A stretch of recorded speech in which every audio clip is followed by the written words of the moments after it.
Growth often moves at a pace that frustrates efficiency. We live in an age that prizes speed. Problems are identified quickly, solutions are applied immediately, and progress is expected promptly. That instinct can quietly shape how we approach spiritual growth.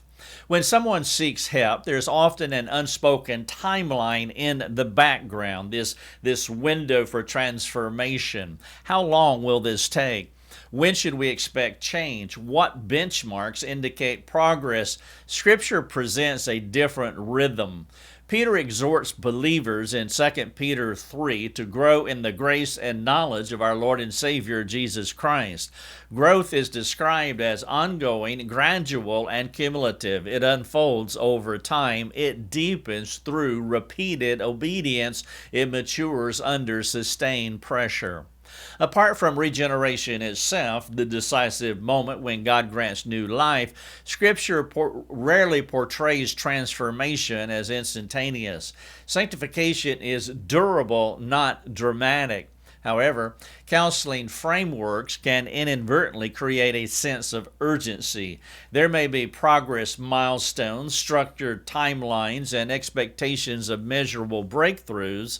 Sessions are scheduled weekly, goals are identified, homework is expected, movement is tracked. None of this is inherently wrong. Clarity can be helpful.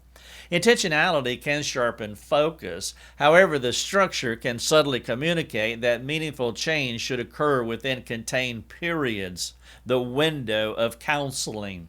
When progress slows, anxiety can increase. If a struggler revisits the same pattern after several weeks, discouragement may deepen. If trust in a marriage rebuilds slowly, frustration can surface. If fear or anger does not dissipate as planned, both counselor and counselee may quietly wonder whether something is wrong. However, Scripture prepares us for slow growth. In James 1, perseverance under trials produces maturity. That production is not rushed. It is forged through repeated endurance. Paul speaks of transformation from one degree of glory to another. The language suggests incremental movement rather than immediate arrival. Community-based shepherding allows for long horizons. It makes room for relapse, for slow repentance, and extended building without artificial deadlines.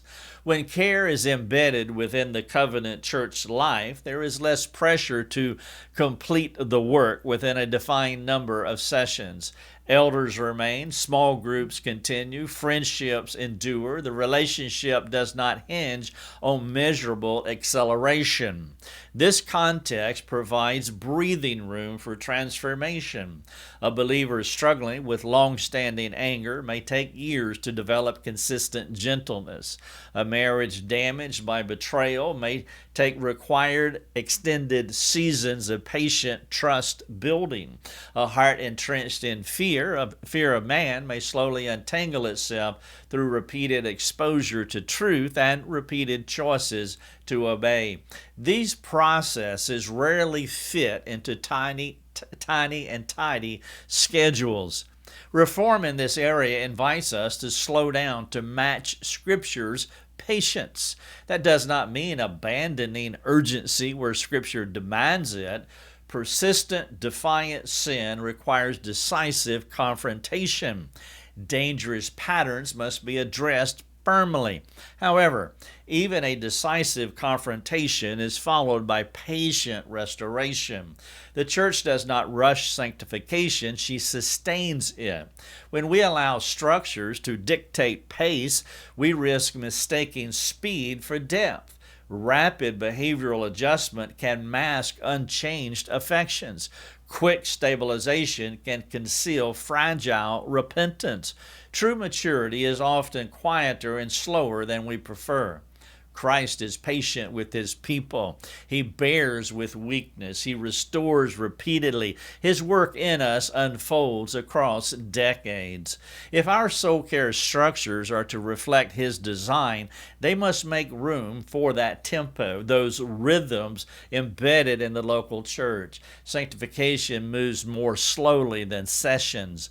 When we align with that reality, we cultivate endurance, humility, and hope.